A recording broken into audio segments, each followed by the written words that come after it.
から社会に出る方は、やっぱりうまくいかないのは普通だと思います。自分が変わらんと周りが変わらないよって言われました。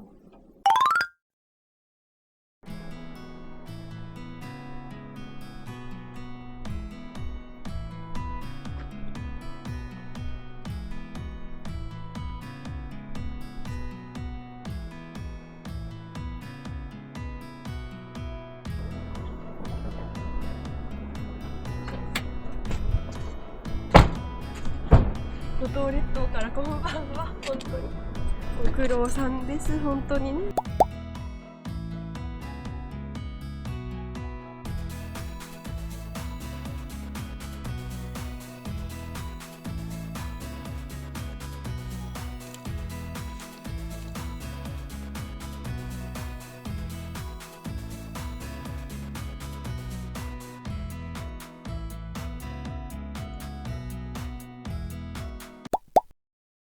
はい、それでは、時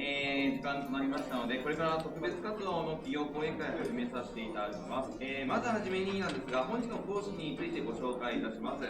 本日ご講演いただきますのは、広島を拠点にごちそうおむすびをテーマに、活動していらっしゃるザッツライス代表の東小様にお越しいただきました。それでは東様、よろしくお願いします。お願いします。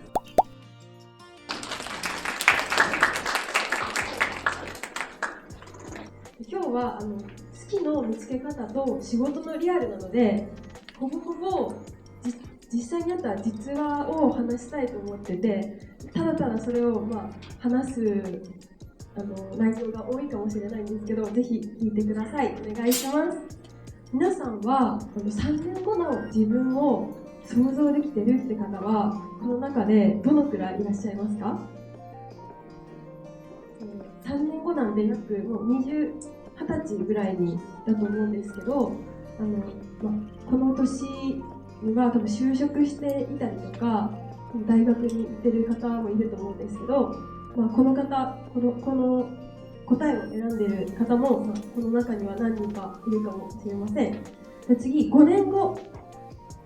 ってなると、おそらく大学を卒業したり、23歳ぐらいなので、5年後の自分が見えてるって方、もしいたら手を挙げるか、もしかしたら心の中で答えてみてください。ちなみにありがとうございます。ちなみに私は、ここでした。来週の自分すら分からなくて、今は目的があったり目標があるような風に見られると思うんですけど、皆さんの年の時に何にも心のときめくことがなくて、熱くなれることも全くなくて、周りにパティシエになりたいとか管理栄養士になりたいとか、そういう人とか女の子でもいたんですけど、同級生ですごいなって思いながら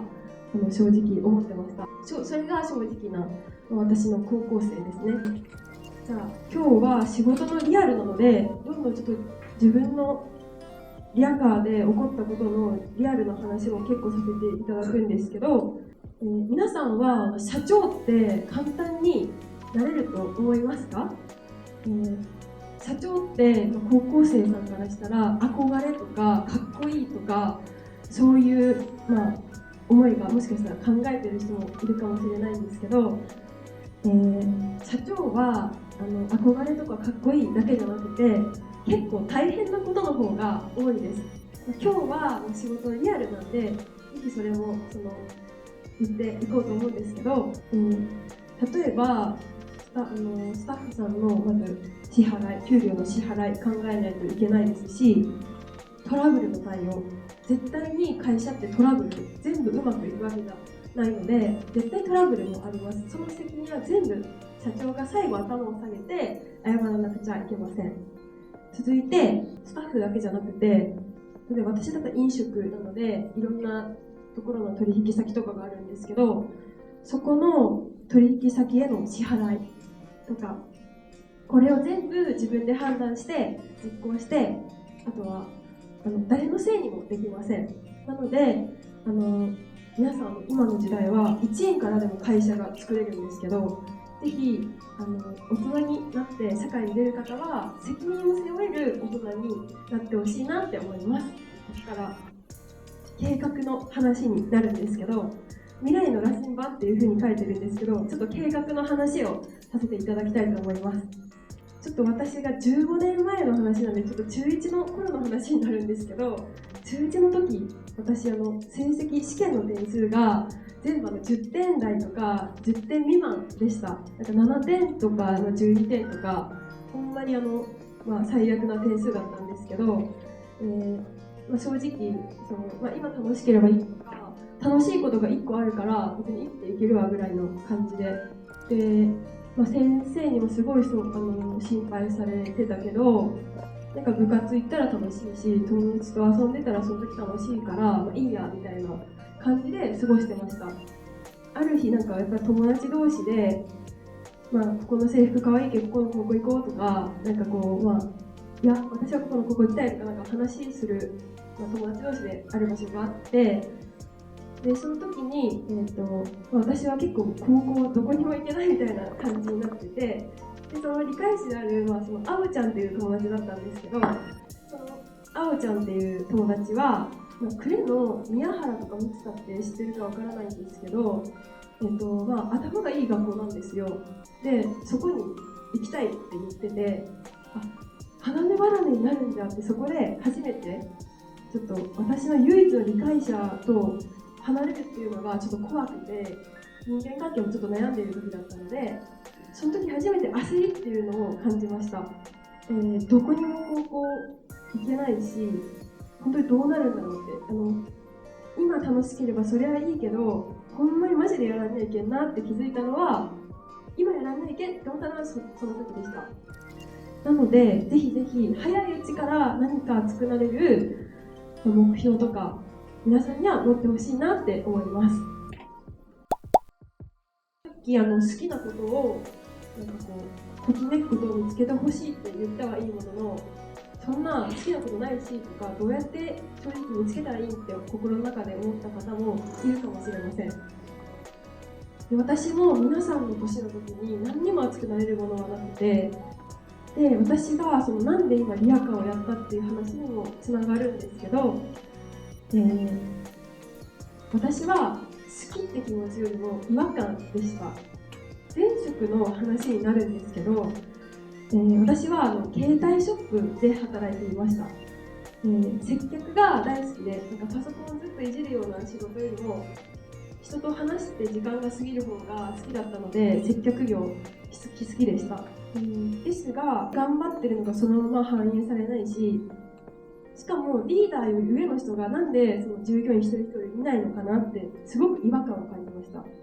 どんどん自分の人生なのに惨めになっていく自分が悔しい、ほんまに変えたいと思って辞めることを決意しました。頑張ったものがそのまま評価されないかもしれない。だから自分で何かをやろうというふうに決めました。なので好きなものはなかったんですけど、大人になって働いてみて自分の違和感から今好きを仕事にできているので、あとは違和感を心の中であるものがあったら大事にしてほしいなって思います。ちょっとでも自分と思ったことはぜひぜひ大事にしてみてください。そこから何か自分の職業、好きなものが見つかると思います。私はすごいやる気に満ち溢れてて、やめることができた、新しいことが一人でできるっていう風に、ただただちょっと自然な気持ちというか、ちょっと肩の荷が下りたというか、自由な気持ちですごく楽になっていました。で、やろうって思ったのはいいものの、その当時お金貯めてなかったので、当時全然お金がなかったんです。何かをやるにしても絶対にお金が必要なんですけど、それも貯金ができていない自分でした。例えばお店を開こうとすると全然100万は余裕で消えていきます。内装とかおしゃれなものにしようかなって考えたら余裕で1000万とかだったりとかで、私は正直銀行で融資を受けれるほど信用何にもなかったので、いろいろ考えた結果、ある日YouTube で自転車で引きながらわらび餅を売ってるおじいちゃんの動画を見たんですね。そそれで私免許持ってないし、自転車のが漕げるし、で料理もまあ頑張ったらできるし、これはできるんじゃないかっていうのがひらめきました。ですぐに私はおじいちゃんに、大工のおじいちゃんなので、リヤカーをこんな風に作ってくれっておじいちゃんに頼みました。完成間近ってなった時に、保健所っていう許可、こういう仕事を飲食やりたいんですけどっていう提出しないといけないんですけど、そこに行きました。ただ、わらび餅はダメですって言われたんですね。で、リヤカーもほぼほぼ出来上がってて、やろうと思ってたのに結局ダメって言われてしまいました。これも計画性の話につながってしまうんですけど、なんか昔は良くて今はダメみたいな法律って結構あるらしくて、広島ではダメだけど福岡で良かったとかいろいろあるみたいで、外でわらび餅、粉とか抹茶、きな粉とかまぶしたりするその行為こそが調理に値するのでダメっていうふうに許可出ませんって言われました。で、マジかと思って何するって、スープとか小籠包とかアメリカンドッグとかいろいろ考えたんですけど、結局許可が出たのがおむすびでした。なので初めからおむすびをやろうと全く思ってなくて、むしろわらび餅とかスープとかやりたかったんですけど、結局おむすびになりました。リヤカーを見てもらったら分かると思うんですけど、結局福岡の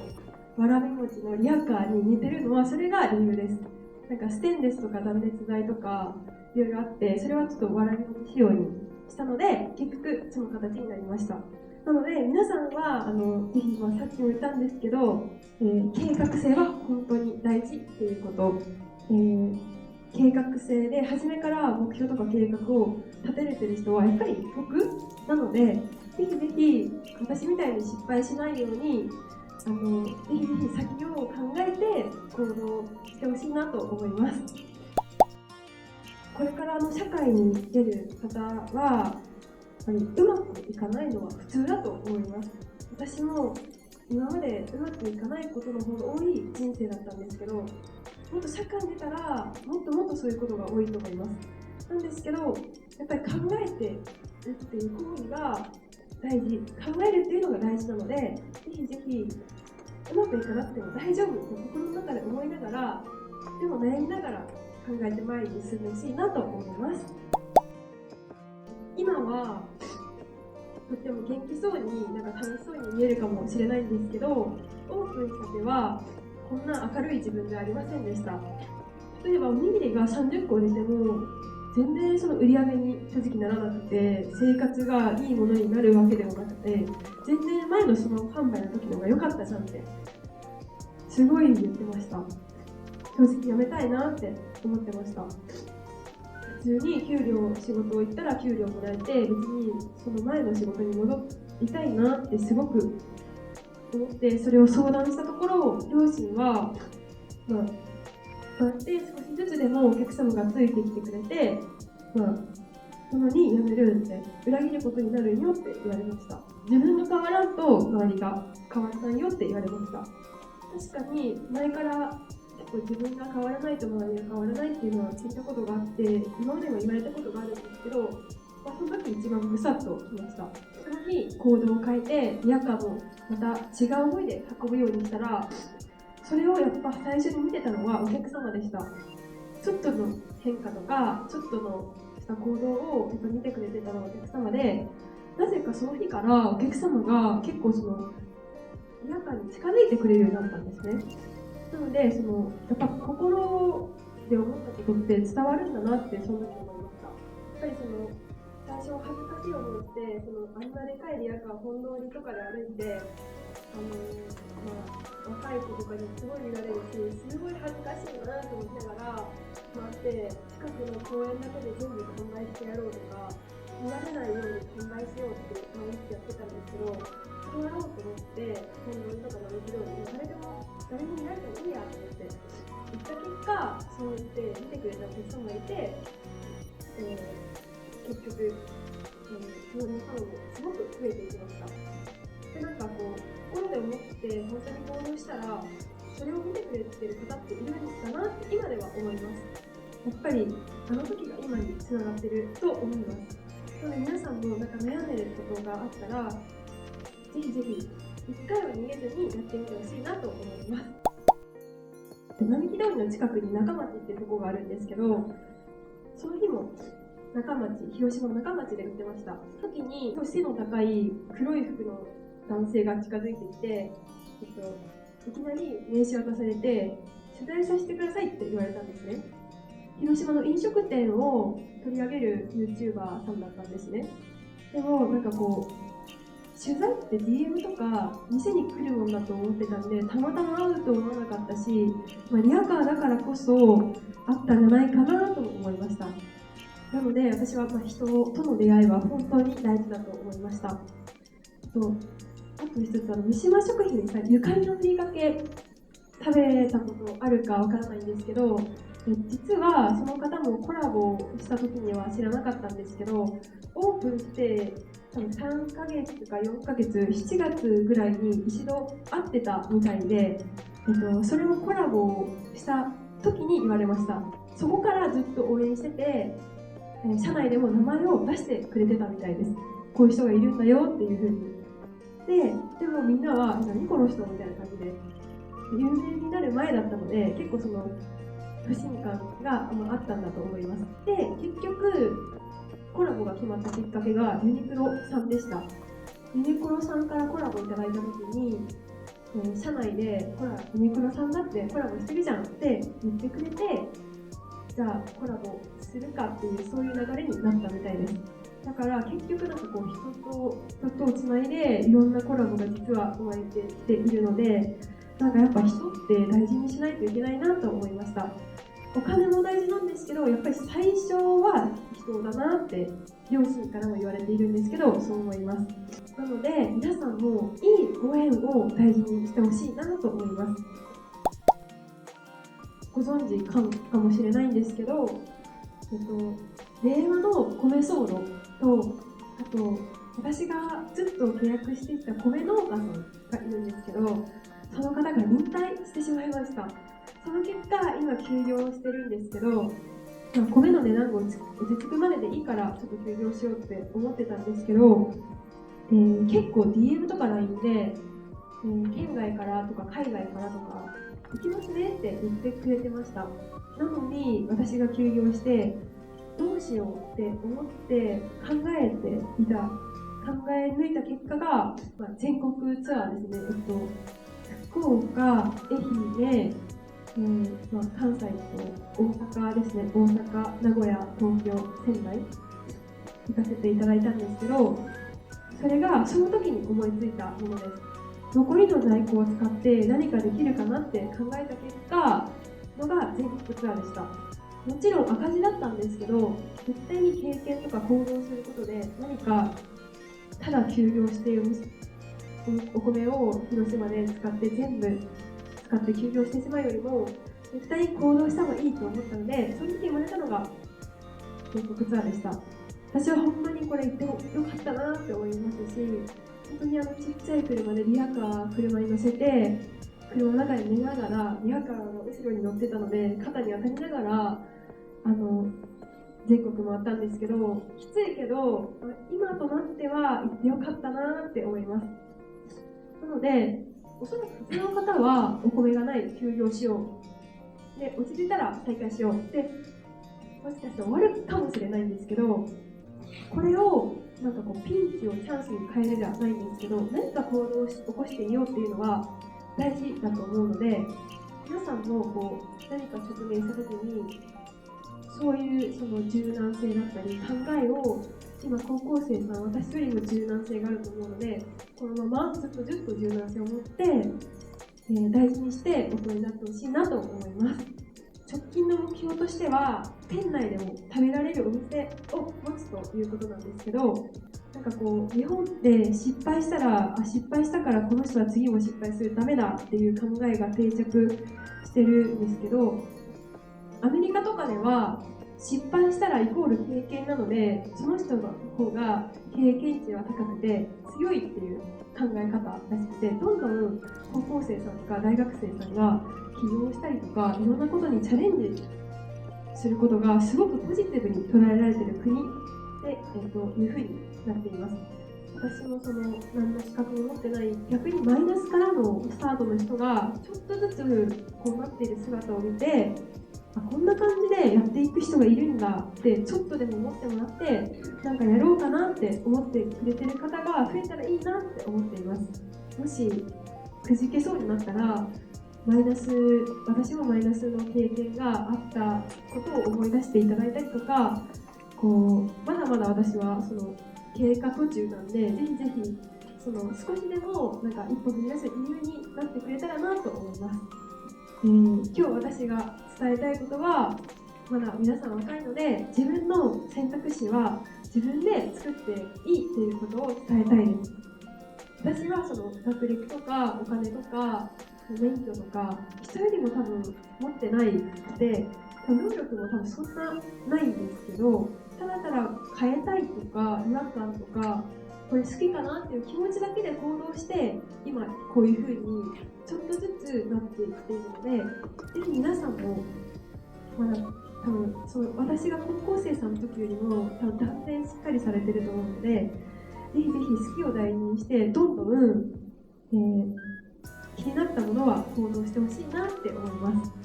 皆さんの未来がそれぞれ月と夢に向かって輝くことを願っています。本日はありがとうございました。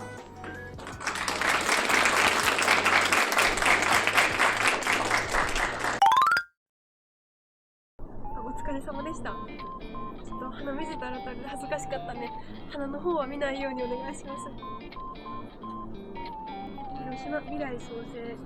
高等学校の皆さん、ありがとうございます。あと文化祭楽しみんで、ちょっと、それまでに盛り上げます。